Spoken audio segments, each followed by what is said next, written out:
Cette campagne internationale des 16 jours d'activisme 2010 en République démocratique du Congo a permis aux agents de la campagne Nous Pouvons de mobiliser l'opinion publique sur la problématique des violences faites à la femme, des réalités qui font partie des droits de l'homme. La journée du 29 novembre 2010 était aussi l'occasion pour la campagne Nous Pouvons d'entreprendre des actions pour commémorer les femmes militantes et activistes de droits de la femme, dans le seul but de renforcer la conscience des individus en ce qui concerne la participation de la femme dans la stabilisation des communautés et dans la cohésion sociale et de démontrer son impact. Travailler sur la question des droits humains, c'est en fait promouvoir la sécurité véritable, puisque la paix ne signifie pas l'arrêt des guerres, c'est le vécu dans la convivialité, paix sociale, la cohésion sociale. Donc ce sont ces choses-là qui font en sorte que nous parlions d'une paix véritable, d'une sécurité réelle et que la sécurité humaine que nous poursuivons soit vécue par les communautés et par les individus.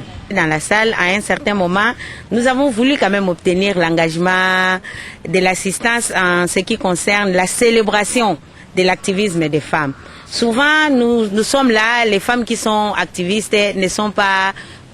soutenues ou portées par la communauté. On dirait que c'est des troubles faits qui viennent perturber la société, qui viennent dire des choses qui ne sont pas en ordre. Mais là, puisque aujourd'hui c'est la journée où nous voulons célébrer la mémoire et l'activisme des femmes, je crois que nous avons voulu qu'un engagement solennel soit pris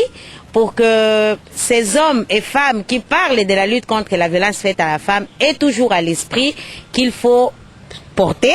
et accompagner les femmes militantes des droits humains, puisque les femmes rencontrent beaucoup d'obstacles et beaucoup de risques dans ce travail pour la promotion de leurs droits.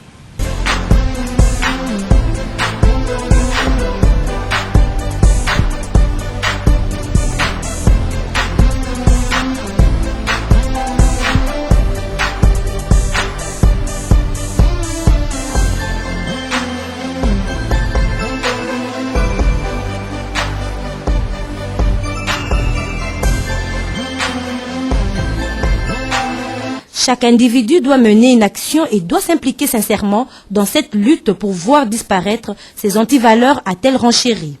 C'est aussi une façon de viser une réaction en chaîne afin d'obtenir un changement de comportement en masse des individus. Le processus peut être long et compliqué, c'est tout simplement une responsabilité individuelle.